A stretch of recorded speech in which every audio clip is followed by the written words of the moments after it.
tanpa ada lelang. Porsinya harus jelas tanpa ada lelang. 5 triliun untuk Kadin, 3 triliun untuk Kadin tanpa ada lelang.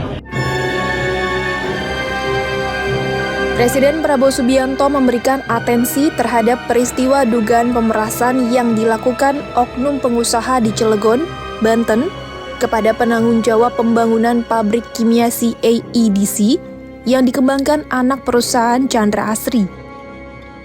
Presiden memerintahkan Kementerian Investasi dan Hilirisasi atau BKPM untuk memanggil para pihak terkait. Hal itu disampaikan oleh Wamen Investasi dan Hilirisasi atau Wakil Kepala BKPM, Todo Tua Pasaribu, usai pertemuan di kantor Kemenfes, Jakarta, Rabu 14 Mei 2025. Pertemuan ini memang dilakukan diinisiasi oleh Kementerian Investasi dan Hilirisasi karena kami mendapat perintah dari Bapak Presiden dan Bapak Menteri sekarang yang juga berada di luar untuk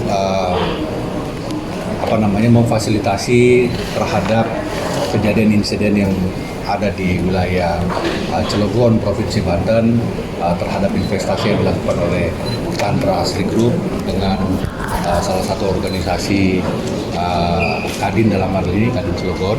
Maka hari ini kita menginisiasi untuk memanggil, hari ini sudah hadir bersama dengan saya Bapak Gubernur Provinsi Banten, kemudian ada Pak Kapolda Provinsi Banten, ada Wali Kota Cilegon, kemudian juga dari Chandra Asrinya, ada direksinya di sini, kemudian dari Kadin hadir dari baik Kadin Pusat maupun Kadin dari Kota Cilegon. Diketahui, pembangunan pabrik PT Chandra Asri Alkali tersebut sudah ditetapkan pemerintah sebagai proyek strategis nasional atau PSN. Todo Tua menyampaikan pemerintah menyesali terjadinya dugaan pemerasan dan meminta Polda Banten menyelidiki kondisi di lapangan secara lebih lanjut. Ia pun menegaskan ada proses hukum yang akan dikenakan kepada oknum pengusaha jika terbukti melakukan tindakan pidana. Sementara itu, Direktur Legal Hubungan Eksternal dan Ekonomi Sirkular Chandra Asri Group, Edi Rifai, meminta maaf atas kegaduhan tersebut.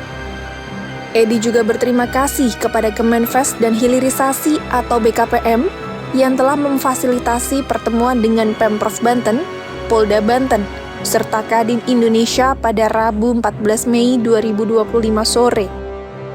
Ia mengatakan bahwa komitmen Chandra Asri untuk terus berinvestasi di Indonesia. Sebelumnya, viral sebuah video yang memperlihatkan sejumlah pengusaha di Cilegon, Banten, yang disebut-sebut meminta jatah proyek tanpa melalui proses tender. Para pengusaha lokal ini dilaporkan meminta proyek senilai 5 triliun rupiah ke proyek milik PT Chandra Asri Alkali. Tanpa ada lelang. Porsinya harus jelas tanpa ada lelang. 5 triliun untuk Kadin, 3 triliun untuk Kadin tanpa ada lelang.